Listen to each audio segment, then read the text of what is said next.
Assalamualaikum warahmatullahi wabarakatuh. Kali ini kita berada di pertemuan yang kelima. Kita akan belajar bersama-sama terkait materi penerapan komunikasi pada usia dewasa dan lansia.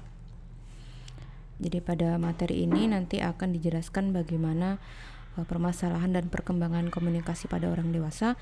Kemudian kita akan belajar mengenai sikap komunikasi pada orang dewasa, dan kita mengidentifikasi suasana komunikasi pada orang dewasa, kemudian bagaimana cara menerapkan teknik-teknik komunikasi terapeutik pada orang dewasa, kemudian kita harus bisa mengidentifikasi karakteristik dari lanjut usia, mengidentifikasi perkembangan komunikasi lanjut usia sampai dengan pada penerapan teknik komunikasi terapeutik pada lanjut usia. Jadi kalian harus mereview kembali materi-materi ibu sebelumnya terkait dengan komunikasi terapeutik yang ada beberapa fase ya, fase dari orientasi, preorientasi, fase pelaksanaan. Nah, itu semuanya harus kalian baca kembali materi ibu sebelumnya tentang komunikasi terapeutik. Baik, kita akan belajar materi kita hari ini.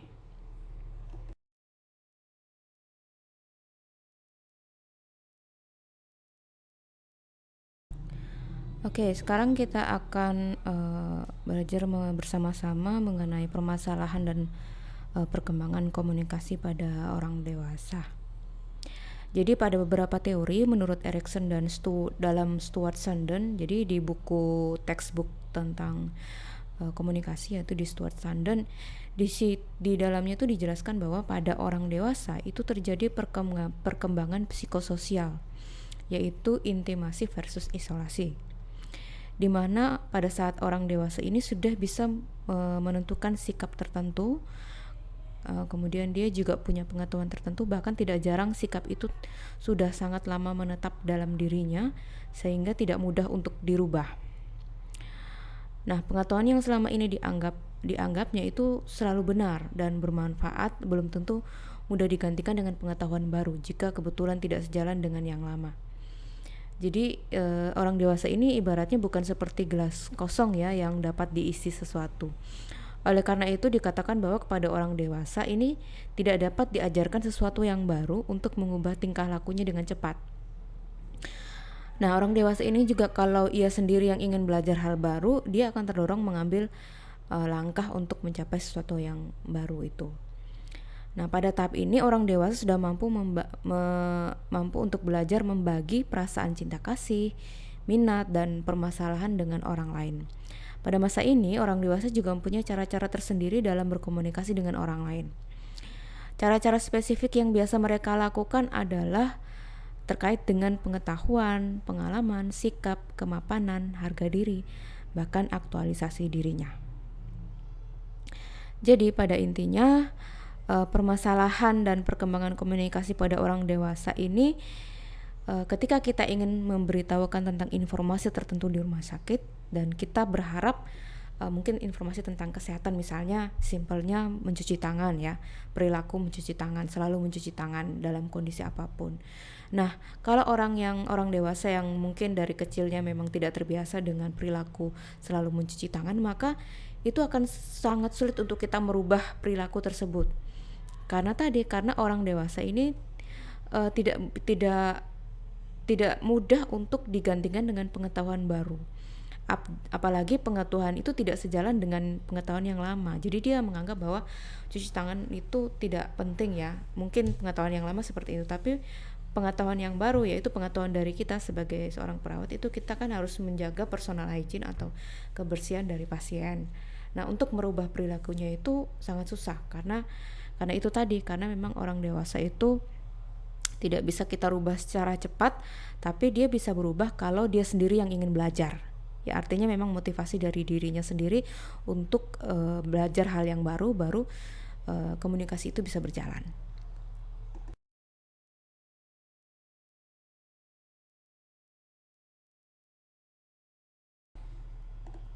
Oke, baik, selanjutnya adalah bagaimana kita tahu sikap-sikap komunikasi pada orang dewasa. Berdasarkan perkembangan komunikasi pada orang dewasa dan juga permasalahan-permasalahan yang sering muncul pada orang dewasa, supaya tercapai komunikasi yang efektif, kita harus bisa melaksanakan terutama dalam melaksanakan pelayanan keperawatan ini perlu ditunjukkan dan diterapkan bagaimana sikap-sikap terapeutik atau sikap-sikap berkomunikasi yang bisa kita terapkan pada orang dewasa. Nah, dalam berkomunikasi dengan dewasa sampai lansia itu diperlukan pengetahuan tentang sikap-sikap yang khas. Nah, berikut ini merupakan sikap-sikap psikologis spesifik pada orang dewasa terhadap komunikasinya. Yang pertama adalah orang dewasa atau lansia ini melakukan komunikasi berdasarkan pengetahuan atau pengalamannya sendiri. Nah, di sini sikap kita sebagai seorang perawat adalah menggunakan motivasi untuk mencari pengetahuan sendiri sesuai dengan yang diinginkannya. Jadi kita di sini tidak perlu mengajari ya.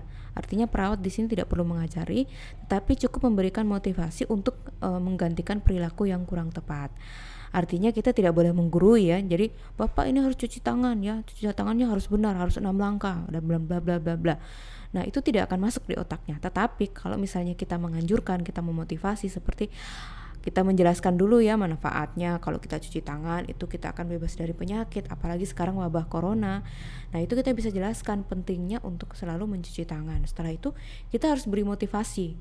Nah, jadi sikap perawat yang di sini adalah kita harus selalu menggunakan motivasi untuk supaya si orang dewasa tersebut bisa mencari pengetahuannya sendiri sesuai dengan apa yang dia inginkan. Tetapi tujuan kita untuk merubah perilakunya itu akan tercapai. Gitu ya, jadi tidak memaksakan ya. Nah, kemudian sikap yang kedua itu berkomunikasi pada orang dewasa dan lansia itu harus melibatkan perasaan dan pikiran. Nah, sikap perawat di sini ini kita menggunakan perasaan dan pikiran atau orang dewasa, baik itu dewasa maupun lansia, sebagai kekuatan untuk merubah perilakunya. Jadi maksudnya di sini kita harus tetap melibatkan perasaan dan pikiran dari orang dewasa tersebut. Jadi kalau misalnya dia dalam kondisi yang baik atau moodnya lagi bagus, ya kita gunakan waktu tersebut. Tapi kalau misalnya dia dalam kondisi yang tidak bagus, perasaannya tidak menentu, tidak lagi sedang berkonsentrasi, maka jangan menggunakan waktu seperti itu ya. Jadi kita harus mengetahui bagaimana perasaan dan pikiran orang dewasa atau lansia.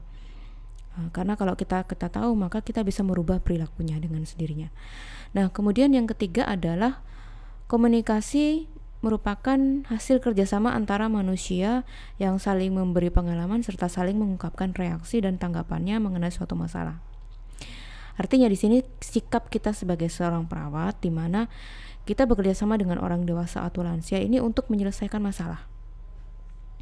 Nah, ketika kita ingin menyelesaikan masalah, maka kita harus memberikan kesempatan kepada mereka, pada dewasa atau lansia ini untuk mengungkapkan pengalamannya dan juga memberikan tanggapan dan juga memberi tanggapan sendiri terhadap pengalaman tersebut. Jadi kita meminta kepada pasien dewasa atau lansia ini untuk bisa mengungkapkan pengalaman-pengalamannya. Ya, mengungkapkan apa yang mungkin pernah dialami, kemudian bagaimana mereka mengatasi masalah itu, mengungkapkan reaksinya seperti apa, tanggapan mereka terhadap apa yang sudah mereka lakukan itu seperti apa. Jadi bentuknya itu seperti meminta mereka untuk memikirkan juga ya solusi yang seperti apa yang tepat untuk supaya bisa kerjasama. Jadi komunikasi ini kita sebut tadi ya adalah hasil kerjasama. Jadi bukan tuntutan dari satu pihak, tapi ini adalah kerjasama kedua belah pihak.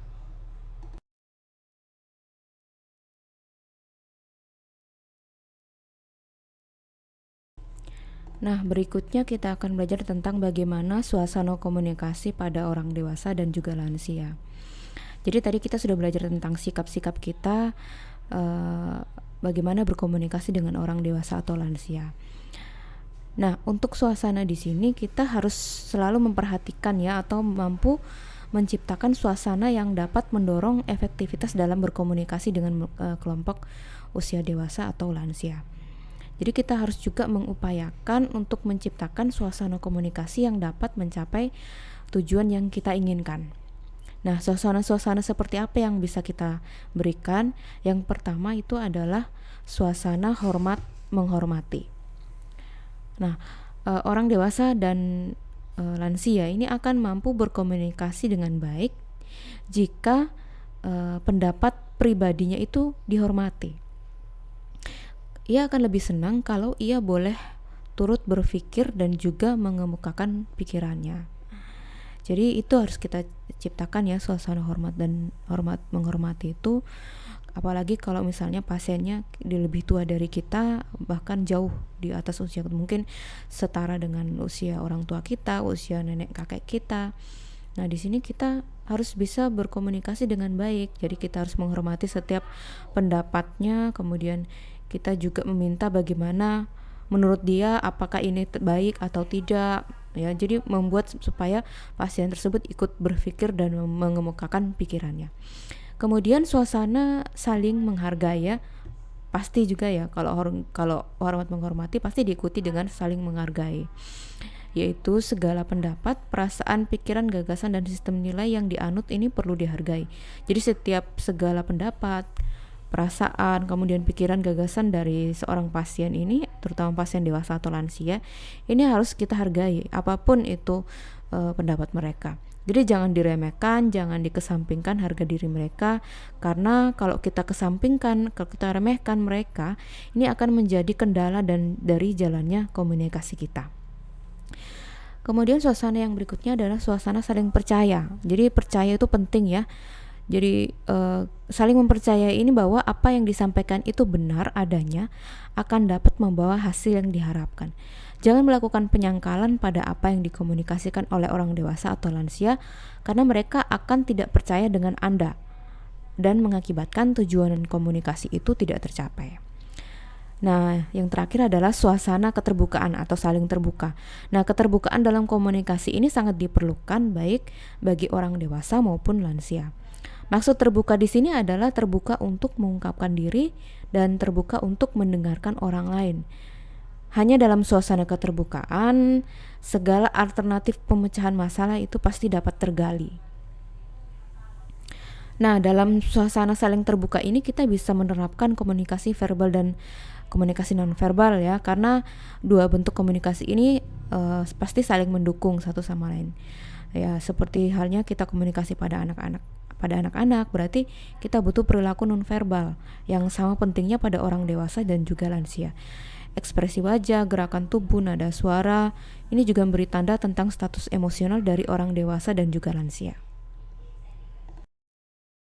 Orang dewasa yang sakit dan yang dirawat di rumah sakit ini pasti merasa tidak berdaya ya. Kemudian juga mereka merasa tidak aman, kemudian juga mereka merasa tidak mampu ketika dikelilingi oleh tokoh-tokoh yang berwenang. Nah, status kemandirian mereka ini telah berubah menjadi status ketika orang lain yang memutuskan kapan mereka makan dan kapan mereka tidur. Dan ini merupakan pengalaman yang mengancam dirinya ketika orang dewasa tidak berdaya dan cemas, dan ini dapat terungkap dalam bentuk kemarahan dan juga agresi. Nah, dengan dilakukan komunikasi yang sesuai dengan konteks pasien tersebut, baik itu sebagai orang dewasa oleh para profesional, pasien dewasa akan mampu menunjukkan perilaku yang adaptif dan mampu mencapai penerimaan terhadap masalahnya. Nah, artinya di sini kita harus menciptakan suasana tadi ya, suasana yang keakraban, suasana hormat menghormati, menghargai ya. Karena apa? Karena orang dewasa yang sakit dan dirawat di rumah sakit ini pasti mereka tidak berdaya dan tidak merasa aman. Jadi ketika bertemu dengan kita itu terkadang mereka cuek, marah dan lain sebagainya. Jadi harus membuat lebih menyenangkan supaya komunikasi itu bisa berjalan.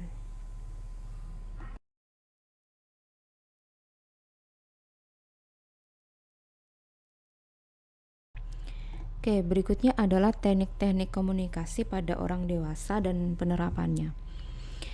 Jadi di sini kita akan belajar bagaimana teknik-teknik komunikasi kepada orang dewasa dan bagaimana kita menerapkannya.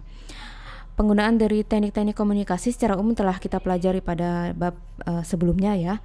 Jadi ketika Anda berkomunikasi mulai dari tingkat usia bayi, anak-anak, kemudian sampai usia dewasa dan lansia, semua teknik yang sudah kita pelajari sebelumnya itu harus digunakan secara kombinasi.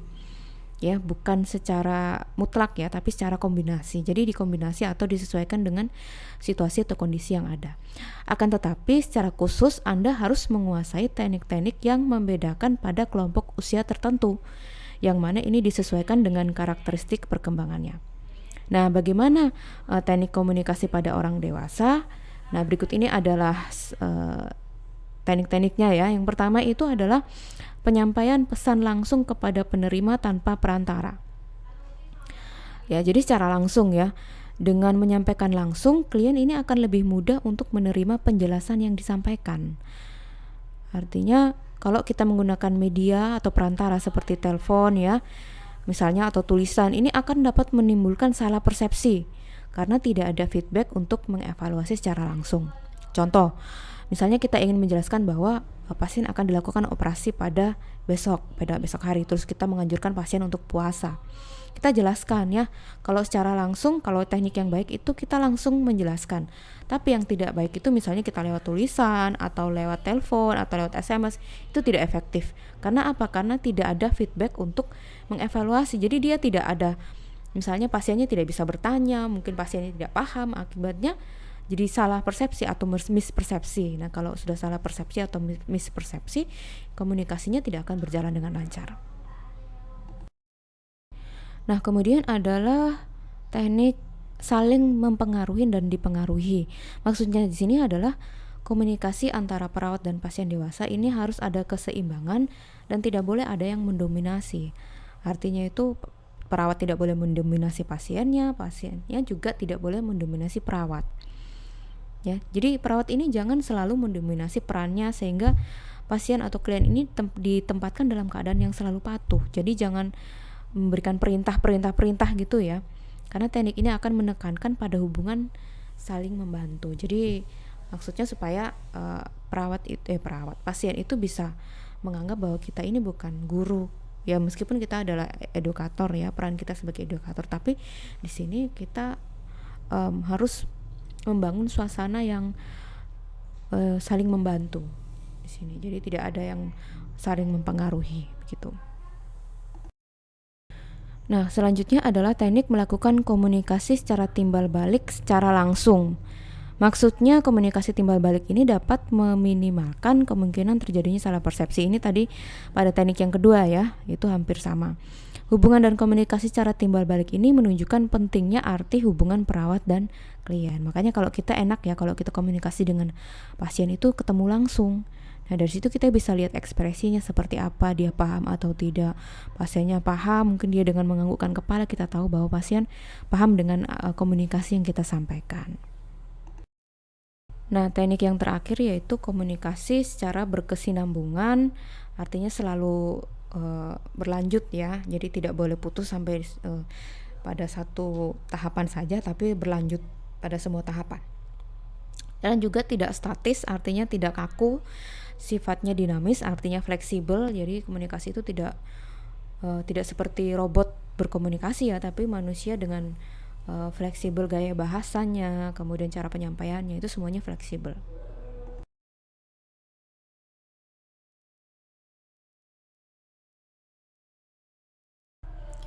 Oke, slide selanjutnya ini adalah bagaimana kita mengetahui strategi karakteristik dari lanjut usia. Nah, lanjut usia di sini adalah suatu kejadian yang pasti akan dialami oleh semua orang ya, semua manusia yang dikaruniai usia yang panjang. Nah, lansia di sini merupakan kelompok umur pada manusia yang telah memasuki tahapan akhir dari fase kehidupannya.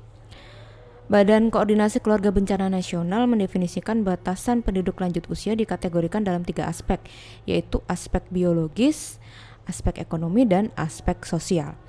Secara biologis, penduduk lanjut usia ini adalah penduduk yang mengalami proses penuaan secara terus-menerus yang ditandai dengan menurunnya daya tahan fisik, yaitu semakin rentannya terhadap serangan penyakit yang dapat menyebabkan kematian. Hal ini disebabkan terjadinya perubahan dalam struktur dan juga fungsi sel, jaringan, serta sistem organnya. Nah, secara ekonomi, penduduk lansia ini dipandang sebagai beban daripada sebagai sumber daya. Sementara itu dari aspek sosial, penduduk lansia ini merupakan kelompok sosial sendiri yang berbeda dengan kelompok usia produktif dan mempunyai karakteristik yang spesifik. Di Indonesia, penduduk lansia ini menduduki kelas sosial yang tinggi yang harus dihormati oleh warga usia yang lebih muda. Nah, permasalahan lansia yang terkait dengan komunikasi pada umumnya terjadi akibat adanya kemunduran fisik, mental, sosial, serta kondisi penyakit, bahkan pada produktivitas kerja yang sudah semakin menurun, serta hubungan dan komunikasi yang terbatas. Adanya keterbatasan komunikasi pada lansia ini diakibatkan karena aging proses atau proses menua yang mengharuskan perawat harus paham kondisi tersebut. Asuhan keperawatan yang diberikan perawat kepada pasien lanjut usia ini diharapkan mempertimbangkan karakteristik, faktor yang mempengaruhi komunikasi, kemudian harus mempertimbangkan hambatan dalam komunikasi yang harus diantisipasi dengan pendekatan dan juga teknik-teknik komunikasi terapeutik tertentu. Masa tua ini adalah suatu periode permulaan kemunduran. Usia tua dipandang sebagai masa kemunduran, kelemahan manusiawi dan sosial. Usia tua dialami oleh para lansia dengan cara yang berbeda-beda. Ada orang berusia lanjut yang mampu melihat arti penting usia tua dalam konteks eksistensi manusia, yaitu sebagai masa hidup yang beri mereka kesempatan untuk tumbuh, berkembang, berbakti. Ada juga lanjut usia yang memandang usia tua ini dengan bersikap kepasrahan, lebih ke arah pasrah, yang pasif dan juga memberontak, menolak, dan ada yang sampai putus asa. WHO ini mengelompokkan lansia menjadi 4 kelompok, yaitu middle age, elderly, usia antara 75 sampai 90 tahun, dan very old, itu lebih dari 90 tahun. Middle age tadi usia pertengahan, yaitu usia kelompok antara 45 sampai 59 tahun. Kemudian elderly ini antara 60 sampai 74 tahun. Sementara very old tadi lebih dari 90 tahun. Sementara itu klasifikasi lansia berdasarkan kronologis usia meliputi young old yaitu 60 sampai 75 tahun, middle old yaitu 75 sampai 84 tahun, dan old yaitu di atas 85 tahun. Nah, berikut ini adalah karakteristik lansia yang sering berhubungan dengan kemunduran fisik ya yang terjadi, dan juga berhubungan dengan penyakit akibat proses penuaan. Nah, untuk mempermudah memahami bagaimana melakukan pendekatan ataupun bagaimana strategi komunikasi pada lansia, perawat di sini perlu tahu masalah dan juga penyakit yang sering dihadapi oleh lansia sebagai berikut, yaitu mulai dari mudah jatuh, mudah lelah, nyeri dada, kekacauan mental, sesak nafas, berdebar-debar atau palpitasi, kakinya bengkak, nyeri pinggang, nyeri sendi gitu ya, berat badan menurun, sukar, menahan buang air besar, dan lain sebagainya.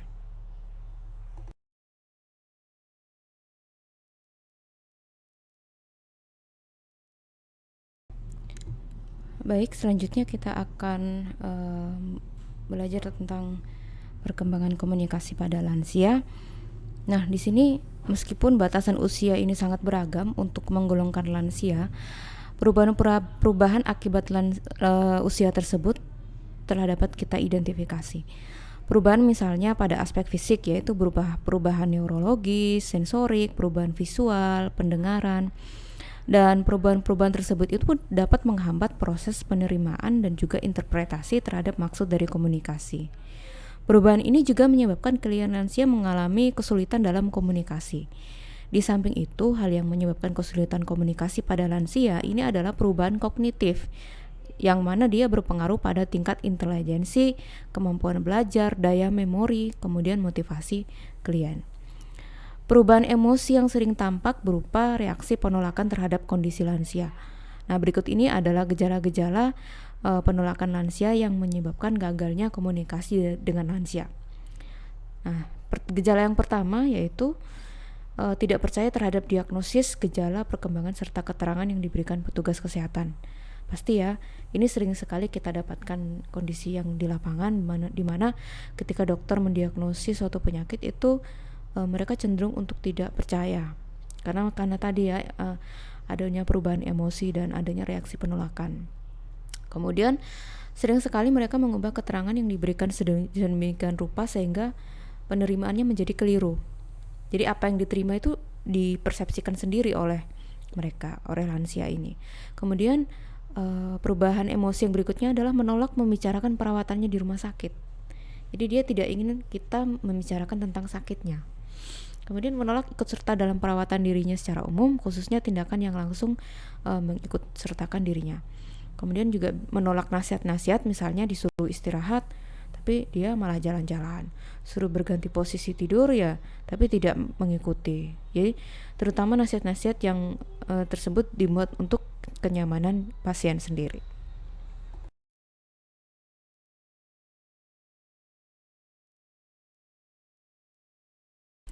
Nah, berikutnya kita akan belajar tentang faktor-faktor apa saja yang mempengaruhi komunikasi pada lansia. Yang pertama itu dari faktor kliennya sendiri atau pasiennya sendiri. Faktor ini meliputi kecemasan dan penurunan sensori. Jadi misalnya lansia itu bukan tiba-tiba ya, mereka pasti akan mengalami kemunduran dalam pendengaran dan juga penglihatan. Kadang-kadang mereka juga kurang berhati-hati, kemudian tidak begitu peduli dengan kebugaran tubuh, kehilangan reaksi, juga takut terhadap kontrol, dan juga yang pasti adalah takut terhadap kematian. Nah, kemudian faktor yang mempengaruhi komunikasi pada lansia juga ada dari sisi perawat ya, dimana perawat di sini perilakunya terhadap lansia itu sering tidak paham. Jadi banyak sekali perawat yang tidak paham tentang kondisi lansia, bahwa lansia itu pasti mengalami banyak sekali perubahan baik dari segi fisik maupun psikologisnya. Jadi kita sebagai perawat harus benar-benar memahami karakteristik dari seorang lansia. Nah, kemudian faktor lingkungan. Nah, faktor lingkungan di sini maksudnya lingkungan yang bising ya, yang berisik. Ini dapat menimbulkan kebingungan dari lansia. Jadi lansia sering bertanya kembali apa gitu ya. Mereka lebih cenderung untuk bereaksi yang mereka tidak paham atau tidak mendengar. Karena memang dari segi fisik itu pendengarannya mereka itu semakin menurun ya. Sehingga pesan yang ingin kita sampaikan menjadi terganggu.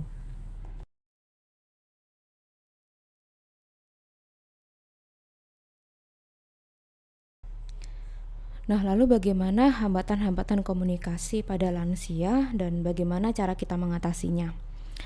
Nah, hambatan komunikasi yang efektif pada lansia ini berhubungan dengan keterbatasan fisik yang terjadi akibat dari proses penuaan tadi.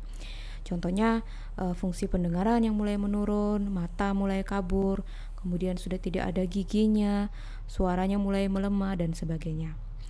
Nah, untuk meningkatkan efisiensi dan efektivitas komunikasi dengan lansia, maka kita memerlukan penguasaan terhadap bagaimana cara-cara untuk mengatasi hambatan komunikasi. Jadi nanti kita harus tahu bagaimana cara-cara untuk mengatasi hambatan dalam berkomunikasi dengan pasien lansia. Nah, berikut ini adalah cara-cara ya bagaimana kita mengatasi hambatan saat kita komunikasi dengan lansia. Yang pertama itu menjaga agar tingkat kebisingan minimum. Artinya kalau kita ingin berbicara dengan pasien lansia itu diusahakan supaya ruangan itu tidak dalam kondisi bising atau tidak sedang melakukan aktivitas apapun. Yang kedua, kita harus menjadi pendengar yang setia. Artinya kita harus menyediakan waktu yang benar-benar ada atau waktu yang banyak untuk sekedar mengobrol dengan pasien lansia. Yang ketiga itu kita harus menjamin apakah alat bantu dengar itu berfungsi dengan baik. Misalnya pasiennya mungkin menggunakan alat bantu dengar, kemudian kita tes dengan selamat pagi, kita menegur ya, apakah dia memberikan respon atau tidak. Kemudian yang berikutnya adalah yakinkan bahwa kacamatanya itu bersih dan juga pas. Jadi kacamata dari pasien itu kita lihat apakah berdebu atau berembun gitu ya. Biasanya kita bantu untuk membersihkan kacamatanya. Dan juga posisi kacamatanya itu harus pas. Kemudian jangan sampai kita berbicara yang keras atau berteriak. Kalau ingin berbicara ya bicara langsung di telinganya supaya dapat mendengar lebih baik. Tapi jangan berteriak ya, seperti orang marah atau menghardik gitu. Kemudian berdiri di depan klien, jangan terlalu jauh dari klien. harus dekat-dekat ya, jangan terlalu jauh. Kemudian pertahankan menggunakan kalimat yang pendek dan juga sederhana, jadi tidak boleh yang terlalu panjang ya kalimatnya, yang pendek-pendek saja.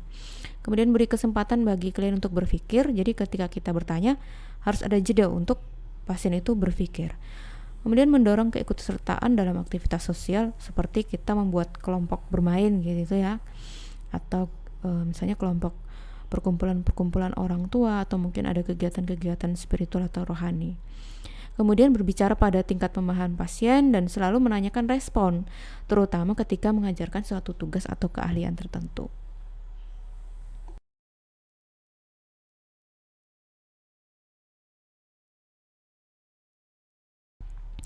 Nah, lalu bagaimana pendekatan komunikasi terapeutik pada lansia? Jadi komunikasi pada lansia ini merupakan masalah yang kompleks dan juga heterogen ya, dibandingkan dengan pasien-pasien yang lebih muda. Karena di sini latar belakang budaya itu sering berpengaruh terhadap pasien-pasien lansia tersebut, sehingga mereka mempersepsikan penyakit itu dan mereka untuk mengikuti aturan yang sudah direncanakan perawatan dan pengobatan itu agak susah. Nah, untuk mengurangi pengaruh negatif atau pengaruh yang mengurangi hambatan-hambatan yang terjadi, ini diperlukan komunikasi yang efektif antara perawat dan klien. Nah, berikut ini akan dipaparkan bagaimana perawat dapat meningkatkan komunikasi pada klien lansia sebagai bentuk pendekatan dalam melakukan komunikasi pada lansia. Antara lain, yang pasti kita harus membuat suasana yang menyenangkan dan usahakan berhadapan langsung dengan klien baik fisik maupun emosi. Kemudian kita harus memulai komunikasi dengan memberikan instruksi maupun informasi. Jadi kita harus berbicara di awal dengan cara memberikan instruksi, misalnya pagi pak, pagi mbak, pagi kek, pagi kakek, pagi oma, pagi opa, sudah sikat gigi belum? Atau kalau lansia kan tidak punya gigi ya, paling enggak sudah diminum belum obatnya? Misalnya belum, ayo diminum sekarang ya, instruksi ya. Jadi membuka komunikasi itu dengan memberikan instruksi maupun informasi.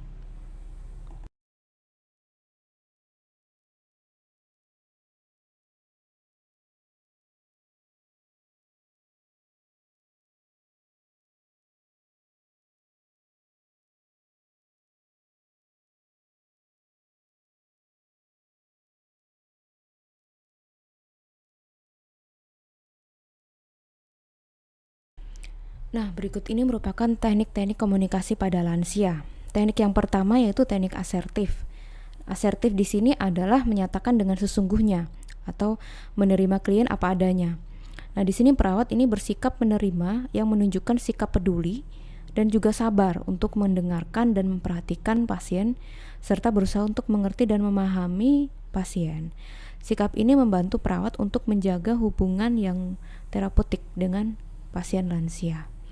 Jadi intinya asertif ini kita harus menyatakan yang sesungguhnya ya, dengan sesungguh-sungguhnya, kemudian menerima klien apa adanya, dan kita harus peduli, kita harus sabar, dan harus mengerti serta memahami kondisi pasien. Berikutnya adalah teknik komunikasi responsif. Jadi responsif di sini merupakan reaksi spontan perawat terhadap perubahan yang terjadi pada klien dan segera melakukan klarifikasi tentang perubahan tersebut. Nah, teknik ini merupakan bentuk perhatian perawat kepada klien yang dilakukan secara aktif untuk memberikan ketenangan bagi klien. Dan berespon berarti di sini bersikap aktif atau tidak menunggu permintaan dari klien. Jadi responsif, berespon cepat gitu ya. Jadi tidak menunggu disuruh atau tidak menunggu untuk diminta. Contohnya gini, misalnya ada perawat yang datang ya, kemudian dia melihat pasien ini, lansia ini ya, oma atau opa ini sedang kebingungan di atas tempat tidur. Kita datang dan menghampiri, kemudian kita menanyakan. Jadi bentuk komunikasinya seperti ini. Pagi oma, sepertinya oma sedang bingung. Ada apa oma? Apakah ada yang bisa saya bantu? Atau mungkin apakah ada yang dipikirkan saat ini? Nah, itu adalah bentuk contoh kalimat responsif. Artinya kita tidak perlu untuk meminta pasiennya itu untuk meminta bantuan kita, tapi kita yang menawarkan bantuan kepada pasien. Nah, kemudian teknik berikutnya adalah fokus. Dalam berkomunikasi sering kita jumpai lansia itu berbicara panjang lebar dan mengungkapkan pernyataan itu di luar materi dan di luar topik pembicaraan, bahkan kadang tidak relevan dengan tujuan dari terapi. Nah, sehubungan dengan hal tersebut, maka kita sebagai perawat harus tetap fokus pada topik pembicaraan utama dan kita harus mengarahkan kembali komunikasi lansia pada topik untuk mencapai tujuan terapi. Jadi terkadang itu kalau kita sedang berbicara dengan lansia ya, terutama lansia yang mungkin veteran, dia punya pekerjaan yang melayani masyarakat dan sebagainya, pasti nanti beliau itu akan lebih cenderung untuk membicarakan atau menceritakan kisah hidupnya daripada tentang topik kesehatannya.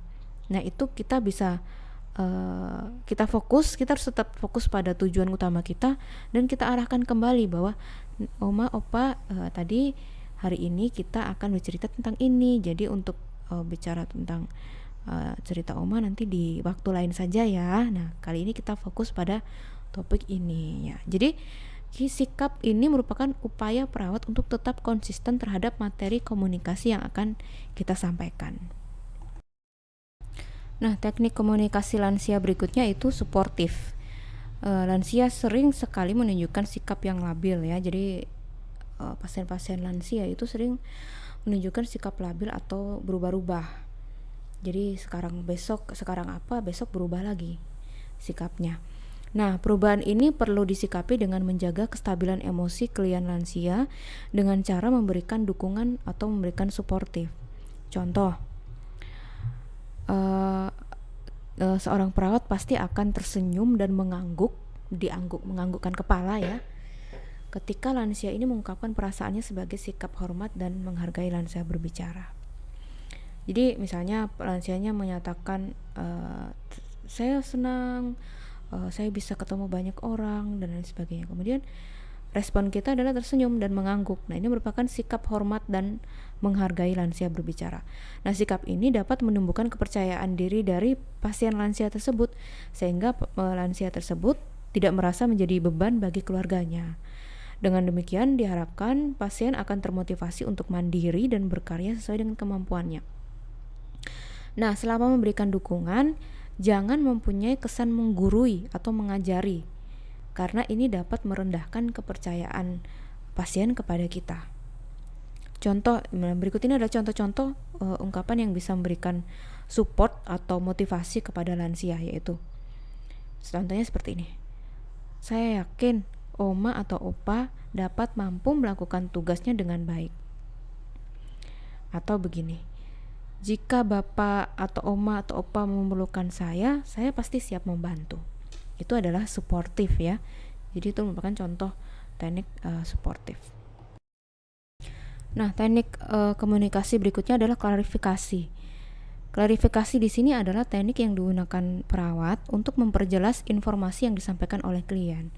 Hal ini penting dilakukan karena seringnya terjadi perubahan pada lansia. Ini bisa mengakibatkan proses komunikasi menjadi kurang bisa dipahami ya. Nah, klarifikasi ini dilakukan dengan cara mengajukan pertanyaan ulang atau meminta klien memberi penjelasan ulang dengan tujuan untuk menyamakan persepsi. Jadi misalnya kita tidak paham dengan apa yang disampaikan oleh pasien. Misalnya pasien menyatakan bahwa saya pusing sekali, saya lapar atau bagaimana. Nah, kita mungkin tidak begitu paham ya, mungkin kita bisa klarifikasi dengan menanyakan, bisa Opa atau Oma jelaskan kembali perasaannya saat ini. Nah, seperti itu ya. Jadi itu adalah bentuk kalimat klarifikasi kepada pasien jika kita belum jelas tentang apa yang disampaikan oleh pasien tersebut. Itu tadi ya, tujuannya untuk kita bisa menyamakan persepsi dengan pasien. Nah, teknik yang terakhir ini adalah teknik yang kelihatannya gampang tapi ini sulit untuk diterapkan ya, yaitu sabar dan ikhlas.